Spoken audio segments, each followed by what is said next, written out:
वर्ष की आयु में अध्यात्म की दुनिया में आप आए हैं, उस उम्र में लोग खेलते हैं कूदते हैं, तो ऐसा कोई व्यक्ति होगा या कोई ऐसी, जैसे आपकी माता जी, कोई तो होगा जिससे आप प्रभावित होकर इस अध्यात्म की दुनिया में आप आए हैं? देखिए सर, ये मेरा खानदानी पैसा है, खानदानी है। हमारे पिताजी तो पहले से कथा करते थे, गांव में पूजाएं करते थे। तो आपने देखा होगा पहले के समय में अपने गांव में कुछ मिलता नहीं था, ब्राह्मणों को सीधा दिया जाता था, अमावस्या पूर्णिमा सीधा दिया जाता था ब्राह्मणों को। और जब खलियान में खेती आ गई तो अनाज दिया जाता था, बाकी तो साल भर ब्राह्मण को ऐसी पूजा करनी पड़ती थी। रुपए 2 रुपए मिल गया तो उसमें चलता था, नहीं चला तो नहीं भी मिला तो ब्राह्मण मांग नहीं सकता था।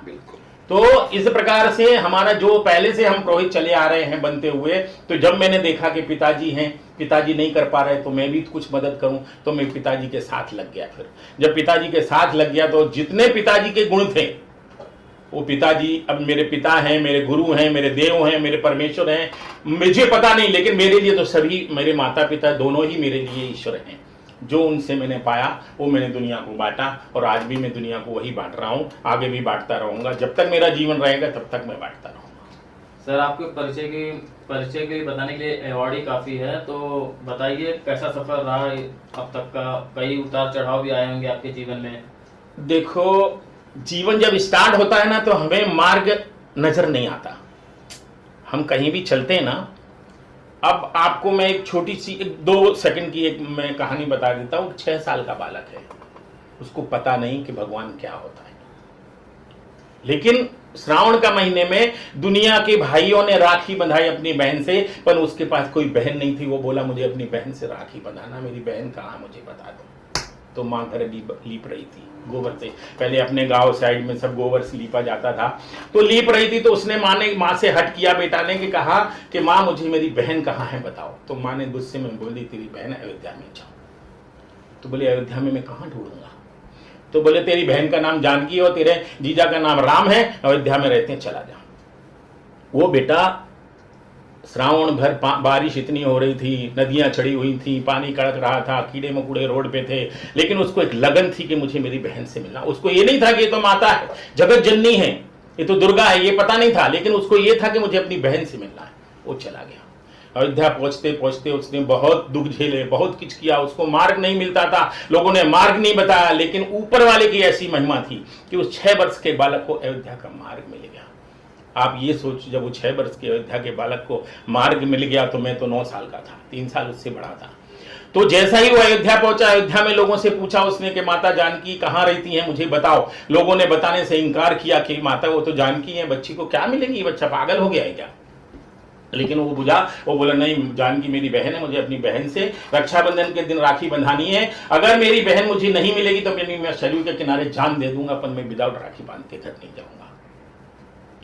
ऐसा बोला उसने, और बोलते हुए वो सरयू के किनारे गया। जैसा रक्षाबंधन का दिन था और सरयू के किनारे गया, बरगद का पेड़ लगा हुआ था, बरगद में जो देखो एक लाल निकली रहती है, उसने वो तोड़ के उसने फांसी का फंदा लगाया। लगाने के बाद उसने ऊपर बांधा और अपने गले में डाला और कहा बहन जानकी तू मुझे नहीं मिल रही है, मैं जान दे दूंगा, जाऊंगा नहीं, अगर जानकी मेरी बहन है तो तुम मुझे मिलो।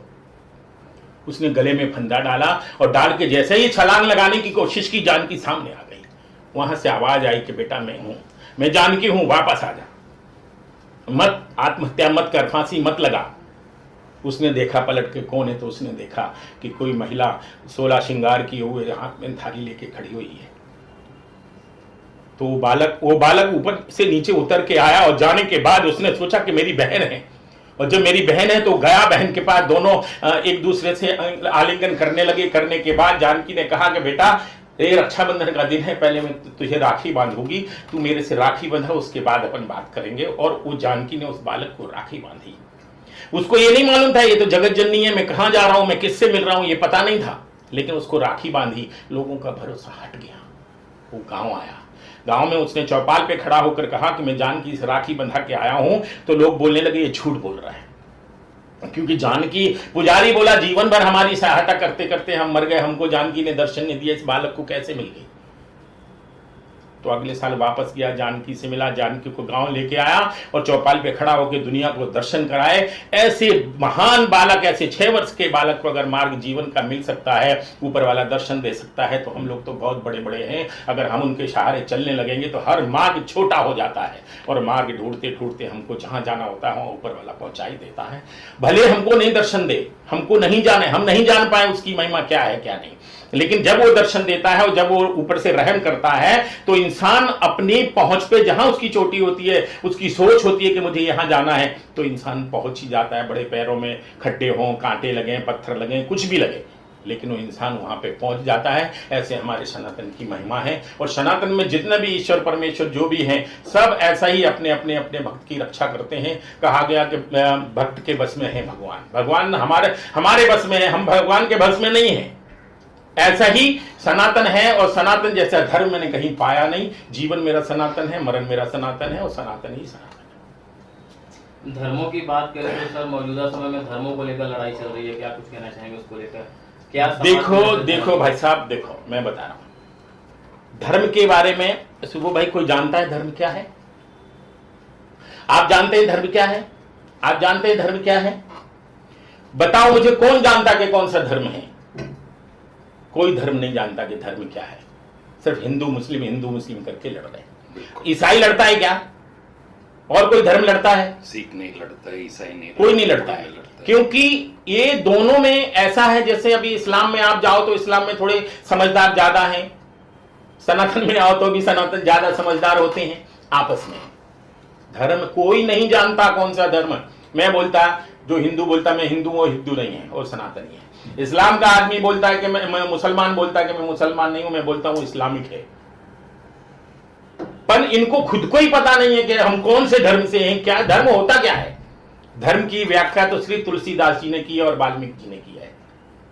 तुलसीदास जी ने लिखा है, धर्म न दूसर सत्य समाना और आगम निगम पुराण बखाना। ये तुलसीदास जी ने रामायण में उल्लेख किया है इसका, कि सत्य के बोलो वही धर्म है। भगवान शंकर ने भी ब्रह्मा जी को श्राप दी थी, क्योंकि ब्रह्मा जी झूठ बोले थे तो उनको श्राप दे दी थी। और शंकर जी ने भी कहा था कि सत्य ही परम ब्रह्म है, सत्य ही धर्म है। और दूसरा भी उन्होंने व्याख्या की कि परहित सरस धर्म नहीं भाई। ये भी रामायण में किया है तो रामचरितमानस में, कि परहित सरस धर्म नहीं भाई, पर पीड़ा सम नहीं अधमाई। मतलब जितना आप परहित दूसरों का करो वही धर्म है, बाकी तो सब बेकार है। और बाकी बोल के भी कोई बता के मतलब नहीं है। धर्म की परिभाषा कोई नहीं जानता, खाली चिल्लाना जानता है कि हम ये धर्म वो धर्म, ये धर्म वो धर्म। पर धर्म क्या है ये आज तक किसको पता नहीं। आप में पूछो किसी इंसान को, बोलो कि धर्म क्या है, कोई नहीं बता पाएगा। लेकिन ये जो व्याख्या शास्त्रों की है, पुराणों की है, वेदों की है, उपनिषदों की है, आयतों की है, ये कोई नहीं जानता। खाली अपनी अपनी अपनी रोटियां सेकने में लगे हुए हैं, ऐसा है। लेकिन कहीं ना कहीं सर जो सनातन धर्म है, आजकल की जो यूथ है, कोई भी लड़के हो लड़कियां हो, वेस्टर्न कल्चर को ज्यादा अपनाते हैं, तो कहीं ना कहीं ये तो सनातन धर्म के लिए खतरा ही है ना। क्योंकि बेटा देखो, ये बहुत बड़ा खतरा है, इसको मिटाना चाहिए। पहला खतरा हमारे जीवन में 1836 में हुआ था, जब मैकलॉर्ड हिंदुस्तान आया था और हमारा एजुकेशन उसने खराब किया था। सबसे बड़ा खतरा ये था। उसमें गलती किसकी है? हमारी है। हमने उनको एक्सेप्ट क्यों किया? अगर हम एक्सेप्ट नहीं करते, क्योंकि हमारे यहां गुरुकुल चलते थे, हम अगर उसको एक्सेप्ट नहीं करते थे, उसको मान्यता नहीं देते थे, तो हमारे इधर क्यों आते थे? हमने उसको मान्यता दी, ये गलती हमारी है। और हम सोचते हैं हमारा बच्चा पढ़ लिख। आज तक मेरे को ये बताओ, मैं बताता हूं आपको कि जो प्राइवेट स्कूल में पढ़ा लिखा इंग्लिश मीडियम का बालक है, आईएएस कौन बना? बताओ।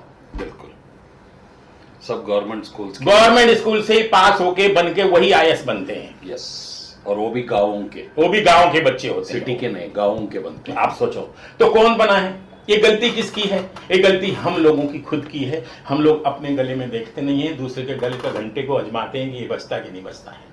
पहले हमें देखना चाहिए कि हमारा जीवन कहाँ है, हमारा यापन कहाँ है, हम क्या कर रहे हैं, हम क्या संस्कार दे रहे हैं, हम क्या पढ़ा रहे हैं, क्या नहीं। अगर बेटा स्कूल जाता है, पहले हमारे जमाने में हम स्कूल जाते थे तो बाप बोला करता था मारो इसको, पढ़ता नहीं है तो। आज अगर बालक स्कूल में टीचर डांट भी दे तो बाप पहुंच जाता मेरे बच्चे को क्यों डांटा।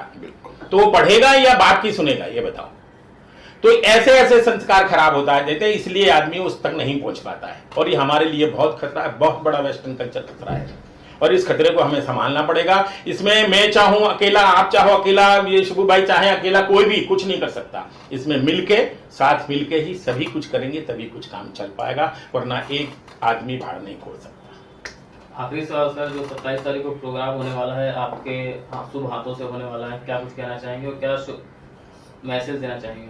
देखिए सर, मेरा तो मैसेज सबको यही है कि जो 27-28 को हमारे शुभू भाई ने इतनी मेहनत की, और मेहनत करके इतना रात दिन मेहनत की, इंसान ने भागा दौड़ी, बॉम्बे, इंदौर, दिल्ली, बेंगलोर, चेन्नई, हैदराबाद, हर जगह भाग भाग के लोगों को बुलाया, लोगों को बताया, अपने प्रोग्राम के बारे में बताया। हमें तो बड़ी खुशी है कि हमारी संस्था वैदिक जो एस्ट्रोलॉजी में ऐसे इंसान हैं जो कभी रात दिन पीछा नहीं छोड़ते कि मुझे करना है तो करना है, और हमें बड़ी खुशी है। और हम सब भाइयों को भी यही बोलेंगे कि भैया जो ये प्रोग्राम है सभी इसमें भाग ले, सभी का सम्मान किया जाएगा, सभी को सब कुछ किया जाएगा, वहाँ आए कोई आदमी छूटेगा नहीं, उसके हिसाब से करते हुए और आराम से इस प्रोग्राम में आए और प्रोग्राम की मानसा को